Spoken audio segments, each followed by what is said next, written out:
Praise the Lord. ജീവജലം എന്ന പ്രതിദിന വാഗ്ദത്ത വചനത്തിലേക്ക് ലോകമെമ്പാടുമുള്ള ദൈവമക്കൾക്ക് വേഗം വരുന്നവനായ യേശുക്രിസ്തുവിൻ്റെ അതിപരിശുദ്ധ നാമത്തിൽ സ്നേഹ അഭിവാദനങ്ങൾ. ഇന്ന് 2025 ഓഗസ്റ്റ് മാസം 30-ാം തീയതി ശനിയാഴ്ച. സ്വർഗത്തിലെ ദൈവത്തിൻ്റെ അളവറ്റ കൃപയാൽ ഈ മാസത്തിൻ്റെ 5-ാമത്തെയും അവസാനത്തെയും ശനിയാഴ്ചയിലേക്ക് നാം പ്രവേശിച്ചിരിക്കുന്നു. ഒരാഴ്ച വട്ടം കൂടെ ദൈവം നമ്മെ നടത്തി ഒരു വീക്കെൻഡിലേക്ക് എത്തിച്ചേർന്നിരിക്കുന്നു. ഓരോ ദിവസവും അനുഭവിക്കുന്ന സകല നന്മകൾക്കും ദാനങ്ങൾക്കും നന്ദി കരേറ്റിക്കൊണ്ട് ഇന്നത്തെ വാഗ്ദത്ത വചനത്തിനായി ഒരുങ്ങാം. ഇന്ന് ജീവജലത്തിൽ കൂടി പ്രോമിസ് വേഴ്സായി നമുക്ക് ലഭിച്ചിരിക്കുന്നത് അപ്പോസ്തലനായ വിശുദ്ധ പൗലോസ് കൊരിന്ത്യർക്ക് എഴുതിയ ലേഖനം, 2-ാം ലേഖനം 5-ാം അധ്യായം 9-ാം വാക്യം. 2 Corinthians chapter 5 verse 9 നാം ഇപ്രകാരം വായിക്കുന്നു: അതുകൊണ്ട് ശരീരത്തിൽ വസിച്ചാലും ശരീരം വിട്ടാലും അവനെ പ്രസാദിപ്പിക്കുകയാകുന്നു ഞങ്ങളുടെ ജീവിത ലക്ഷ്യം. അപ്പോസ്തലനായ വിശുദ്ധ പൗലോസും തിമോത്തിയോസും കൊരിന്തിലെ സഭയ്ക്കും അഖായയിലുള്ള വിശ്വാസികൾക്കും എഴുതുന്ന 2-ാമത്തെ കത്താണ് 2 Corinthians അഥവാ കൊരിന്ത്യർക്ക് എഴുതിയ 2-ാം ലേഖനം. നാം പല പ്രാവശ്യം കേട്ടിട്ടുള്ളതുപോലെ അന്നത്തെ കൊരിന്ത് എല്ലാ നിലകളിലും ഉന്നത സ്ഥാനം പുലർത്തിയിരുന്നതാണ്. വാണിജ്യ, വ്യവസായ, സാമൂഹിക, സാംസ്കാരിക മേഖലകളിൽ ഉയർന്നു നിന്നു. അതിൻ്റെ ഗുണവും ദോഷവും ആ പ്രദേശത്ത് നിലനിന്നിരുന്നു. അതുകൊണ്ട് അവിടെയുള്ള സഭയിലും അതിൻ്റെതായിട്ടുള്ള സകല ഗുണദോഷ സമ്മിശ്ര അനുഭവങ്ങൾ ഉണ്ടായിരുന്നു. അത് 1 കൊരിന്തിലും 2 കൊരിന്തിലും നമുക്ക് പഠിക്കുവാൻ കഴിയും. പൗലോസ് വളരെ ശക്തമായി ഉപദേശിക്കുകയും നിർദ്ദേശിക്കുകയും താക്കീത് ചെയ്യുന്നതായും നമുക്ക് കാണുവാൻ കഴിയും. അങ്ങനെ 2-ാം ലേഖനത്തിന്റെ 5-ാം അധ്യായം വളരെ പ്രത്യാശാ നിർഭരമായി തങ്ങളുടെ ജീവിത ലക്ഷ്യം എന്താണ് എന്ന് അവരെ ഉദ്ബോധിപ്പിക്കുകയാണ്.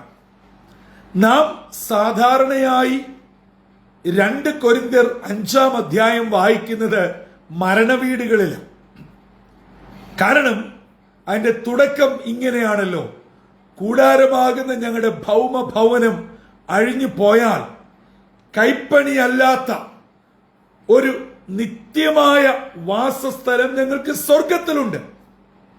ഇത് നമ്മൾ മരണവീട്ടിൽ എന്തോ ഒരു വലിയ കടമ നിർവഹിക്കുന്നത് പോലെ ഇതിങ്ങനെ തലമുറകളായി വായിച്ചു പോരുകയാണ്.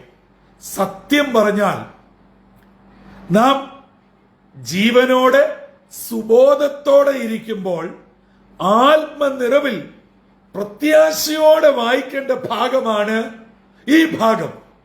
കാരണം ഇത് വായിക്കുമ്പോഴെങ്കിലും നമുക്കൊരു ചെറിയ മാനസാന്തരമോ നമ്മുടെ നിത്യതയെക്കുറിച്ചുള്ള ഓർമ്മയോ ബോധ്യമോ ഉണ്ടാവണം.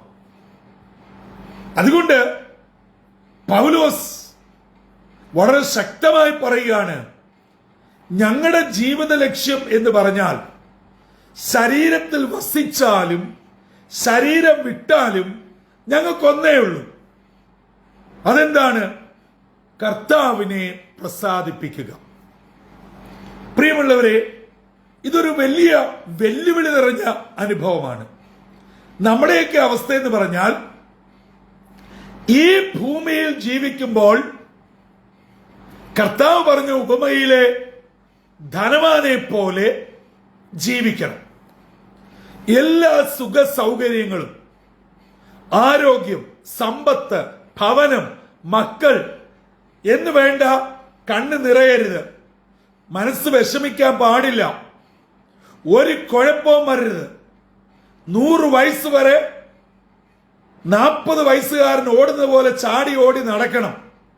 വിചാരിക്കുന്നത് കൈത്തുമ്പിൽ എത്തണം എന്ന് വേണ്ട, സകല സുഖ സൗകര്യങ്ങളോടെ 100 വയസ്സ് വരെ ജീവിക്കണം. അതായത് ധനവാന്റെയും ലാസറിന്റെ ഉപമയിലെ ധനവാനെ പോലെ. മരിച്ചു കഴിഞ്ഞാലോ ലാസറിനെ പോലെ ആയിരിക്കണം. അബ്രഹാം പിതാവിന്റെ മടിയിൽ സ്വർഗത്തിലെ സകല സൗഭാഗ്യങ്ങളും അനുഭവിച്ച് അങ്ങനെയും കഴിയണം. സഹോദരങ്ങളെ, ഇത് നടപ്പുള്ള കാര്യമല്ല. ഇതല്ല ക്രിസ്തീയ ജീവിതം, ഇതല്ല വിശ്വാസ ജീവിതം. നാം ഈ ഭൂമിയിൽ ആയിരിക്കുമ്പോൾ രോഗവും പ്രശ്നവും വേദനയും വിഷമവും സങ്കടവും ഉള്ളപ്പോൾ തന്നെ നമ്മുടെ ലക്ഷ്യം നിത്യതയായിരിക്കണം. നമുക്ക് ആ ഒരൊറ്റ ലക്ഷ്യമേ പാടുള്ളൂ. അത് നമ്മുടെ മുമ്പിലുള്ളപ്പോൾ നമ്മൾ ഈ ഭൂമിയിലെ പ്രശ്നമൊന്നും നമുക്കൊരു പ്രശ്നമേ അല്ല. ഈ ഭൂമിയെക്കുറിച്ച് മാത്രം ചിന്തിക്കുമ്പോഴാണ് എല്ലാം പ്രശ്നമാണ്, സർവത്ര പ്രശ്നമാണ്. പൗലോസും തിമോത്തിയോസും കൊരിന്ത് സഭയോട് പറയുകയാണ്, നിങ്ങൾക്ക് ഇത്രയും പണവും പ്രതാപവും സാമൂഹികവും സാംസ്കാരികമായിട്ടൊക്കെ ഉള്ളതുകൊണ്ടാണ് നിങ്ങൾക്ക് ഇവിടെ വിട്ടുപോകാനുള്ള വേദനയും വേണ്ടാത്ത സ്വഭാവങ്ങളും വേണ്ടാത്ത അഴുക്ക് ചാലുകളും നിങ്ങളിൽ ഉള്ളത്.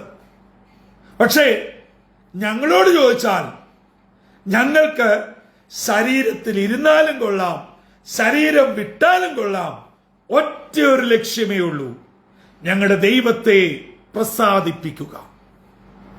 ജീവജലം ശ്രവിക്കുന്ന ദൈവമക്കളെ, നമുക്ക് സ്വന്തം ജീവിതത്തോട് ചോദിക്കാം.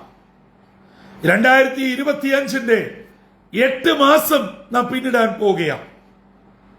നമ്മുടെ ജീവിതത്തിന്റെ ലക്ഷ്യം എന്താ? കുറെ കോടി സമ്പാദിക്കുന്നതോ, ബാങ്ക് ബാലൻസോ, മക്കളെല്ലാം അമേരിക്കയിലും ഓസ്ട്രേലിയയിലും ഗൾഫിലുമാണെന്ന് പറയുന്നതോ, എപ്പോഴും ആരോഗ്യത്തോടെ ഇരിക്കുന്നതോ? നമ്മൾ നോക്കുമ്പോൾ കണക്കെടുക്കുമ്പോൾ എല്ലാം പ്രോഫിറ്റബിൾ ബിസിനസ് ആണ്. അതാണോ സൗഭാഗ്യം? അതാണോ ലക്ഷ്യം? അതൊരു ക്രിസ്തീയ ജീവിതത്തിന് ഭൂഷണമല്ല. നാം ശരീരത്തോടെ ഇരുന്നാലും ശരീരം വിട്ടാലും കർത്താവിനെ പ്രസാദിപ്പിക്കുവാൻ ഒരുങ്ങേണ്ടതാണ്. അതുകൊണ്ട് ഇന്നിൽ പ്രശ്നങ്ങളുണ്ട്, ഭാരമുണ്ട്, പ്രയാസമുണ്ട്. ഈ മാസത്തിന്റെ അവസാനത്തെ വർക്കിംഗ് ഡേ ആണ് ഇന്ന്. ഇന്നുകൊണ്ട് നടക്കേണ്ട ഒത്തിരി കാര്യങ്ങൾ എന്നെ കേട്ടുകൊണ്ടിരിക്കുന്ന പലരുടെയും ജീവിതത്തിൽ ഉണ്ടാവും. അതിന്റെ കാര്യകാരണം നമുക്ക് അറിയത്തില്ല. പക്ഷേ വിശ്വസിക്കുക, ഏറ്റെടുക്കുക, എന്റെ ദൈവം മതിയായവനാണ്. ഇന്നത് നടക്കണമെന്ന് ദൈവത്തിന്റെ പദ്ധതിയെങ്കിൽ ദൈവവും നടത്തിത്തരും. എന്റെ അധ്വാനവും എന്റെ കഷ്ടപ്പാടും എല്ലാം എന്റെ ഭാഗത്തുനിന്ന് ഞാൻ പൂർത്തീകരിച്ച് ദൈവസന്നിധി സമർപ്പിച്ചിരിക്കുന്നു. എന്റെ ലക്ഷ്യം ആ വിഷയത്തെ ഓർത്ത് മനം നൊന്ത് എന്റെ സമാധാനം കളഞ്ഞ് ദൈവകൃപ കളഞ്ഞ് ജീവിക്കുക എന്നുള്ളതല്ല. എന്റെ ലക്ഷ്യം ഇതൊന്നും എന്നെ ഏശാതെ ഞാൻ കർത്താവിനെ പ്രസാദിപ്പിക്കുന്ന വ്യക്തിയായിത്തീരണം. അങ്ങനെ നമ്മുടെ ക്രിസ്തീയ ജീവിതം പണിയപ്പെടണം. പ്രിയമുള്ളവരെ, അതാണ് ഒരു വിശ്വാസിയുടെ ധാർമ്മിക ജീവിതത്തിന്റെ ഉത്തരവാദിത്തം. അല്ലാതെ 3-4 നേരവും മൃഷ്ടാന്ന ഭോജനവും കഴിച്ച് എല്ലാ സുഖ സൗകര്യങ്ങളിലും ദുഃഖിക്കാൻ വയ്യ, കരയാൻ വയ്യ, വിഷമിക്കാൻ വയ്യ, ഭാരപ്പെടാൻ വയ്യ, റിസ്ക് എടുക്കാൻ വയ്യ, വേദനിക്കാൻ വയ്യ, ഒരു ഡോള് പോലെ, ഒരു ബിംബം പോലെ ജീവിക്കാനുള്ളതല്ല വിശ്വാസ ജീവിതം. വിശ്വാസ ജീവിതം പ്രതികൂലമുള്ളതാണ്. അതിനെ ദൈവകൃപയുടെ തണലിൽ അനുകൂലമായി അക്കരെ എത്തിക്കുക എന്നതാണ് നമ്മുടെ കർത്തവ്യം. അതെ, അങ്ങനെ അക്കരെ നാട്ടിൽ കർത്താവിനോട് ചേർന്ന് യുഗായുഗം വസിക്കുവാൻ ദൈവത്തിന്റെ പരിശുദ്ധാത്മാവ് പൗലോസ് അപ്പോസ്തലനിൽ കൂടെ ഈ പ്രഭാതത്തിൽ നമ്മെ ഓർമ്മിപ്പിക്കുന്നു. ഈ വലിയ വെല്ലുവിളി ഏറ്റെടുത്തുകൊണ്ട് നമ്മെ തന്നെ താഴ്ത്തിയേൽപ്പിച്ച് പ്രാർത്ഥനാപൂർവം ഇന്നത്തെ ദിനത്തിലേക്ക് പ്രവേശിക്കാം. മറക്കരുത്, ഞാൻ ശരീരത്തിലിരുന്നാലും ശരീരം വിട്ടാലും എന്റെ ദൈവത്തെ പ്രസാദിപ്പിക്കുക എന്നുള്ളതാണ് എന്റെ ജീവിത ലക്ഷ്യം. ഈ ലക്ഷ്യം നിറവേറുവാൻ നമ്മുടെ ഇന്നിന്റെ ഒരു പ്രശ്നങ്ങളും ഒരു തടസ്സമാകാതെ വണ്ണം പ്രാർത്ഥനയോടെ മുന്നേറാം. അതിന് സ്വർഗത്തിലെ ദൈവം നമ്മെ ഓരോരുത്തരെയും ഒരുക്കട്ടെ. തലകളെ വണക്കാം, ഹൃദയങ്ങളെ ഒരുക്കാം, കണ്ണുകളെ അടയ്ക്കാം, പ്രാർത്ഥനയ്ക്കായി ഒരുങ്ങാം. ഞങ്ങളെ അതിവാത്സല്യമായി സ്നേഹിക്കുന്ന ദൈവമേ, സ്വർഗീയ പിതാവേ, അനുഗ്രഹമേറിയ പുത്തൻ പ്രഭാതത്തിനായി നന്ദിയോടെ ഞങ്ങൾ അങ്ങയെ സ്തുതിക്കുന്നു, സ്തോത്രം ചെയ്യുന്നു. കൊരിന്ത് സഭയോട് പൗലോസ് വളരെ അസന്നിഗ്ധമായി പ്രഖ്യാപിച്ചുവല്ലോ, ഞങ്ങളുടെ ജീവിത ലക്ഷ്യം ഞങ്ങൾ ശരീരത്തിലിരുന്നാലും ശരീരം വിട്ടാലും ദൈവത്തെ പ്രസാദിപ്പിക്കുക എന്നുള്ളതാണെന്ന്. അപ്പൊ ഞങ്ങളും ആ ഒരു നിലവാരത്തിലോട്ട് ഉയരുവാൻ ഞങ്ങളെ ഇവിടുന്ന് ഒരുക്കണമേ. ഈ ലോകത്തിന്റെ ചിന്തകളും ലോകത്തിൻ്റെതായിട്ടുള്ള മോടികളിലും വീണു പോകാതെ നിത്യതയെക്കുറിച്ച് ഓർക്കുവാൻ, അതോർക്കുമ്പോൾ ഈ ലോകത്തിന്റെ കഷ്ടങ്ങൾ സാരമില്ല എന്ന് എണ്ണുവാൻ ദൈവകൃപയാൽ ഞങ്ങളെ ഒരുക്കണമേ. ഇന്ന് ദൈവവചനം കേട്ട് തങ്ങളെ തന്നെ സമർപ്പിക്കുന്ന എല്ലാ നിന്റെ മക്കളെയും അനുഗ്രഹിക്കണം. സ്വർഗീയ നന്മകളാലും കൃപകളാലും നിറച്ചുകൊള്ളണം. യേശുവിൻ നാമത്തിൽ അപേക്ഷിക്കുന്നു, കൃപയോടെ കേൾക്കുമാറാകണമേ. ആമീൻ, ആമീൻ, ആമീൻ. പ്രിയ സഹോദരങ്ങളെ, നമ്മുടെ ജീവിതത്തിന് ഒരു ലക്ഷ്യം വേണം. എന്താണ് ഒരു ദൈവ പൈതലിന്റെ ലക്ഷ്യം? നിത്യതയിൽ എത്തുക. പൗലോസ് പറയുന്നു, അത് ഞാൻ ശരീരത്തിൽ ഇരുന്നാലും കൊള്ളാം, ശരീരം എപ്പോൾ വിട്ടാലും കൊള്ളാം, ഞാൻ ദൈവത്തെ പ്രസാദിപ്പിച്ച് അവിടെ എത്തിച്ചേരും. ഈ ഒരു വലിയ ലക്ഷ്യം നമുക്കുമുണ്ടാവട്ടെ. അത് പൂർത്തീകരണത്തിലെത്തുവാൻ നമ്മെ തന്നെ ദൈവകരങ്ങളിൽ ഏൽപ്പിക്കാം. ജീവജലം ശ്രവിക്കുന്ന എല്ലാ പ്രിയപ്പെട്ടവരെയും സർവശക്തനായ ദൈവം ആത്മാവിലും ശരീരത്തിലും അനുഗ്രഹിച്ച് ബലപ്പെടുത്തി ദൈവകൃപയോടെ നടത്തട്ടെ. കർത്താവിന്റെ അനുഗ്രഹിക്കപ്പെട്ട മുന്തിരിത്തോട്ടത്തിൽ നിന്നും brother Santhosh Kodukulanji. God blesses all.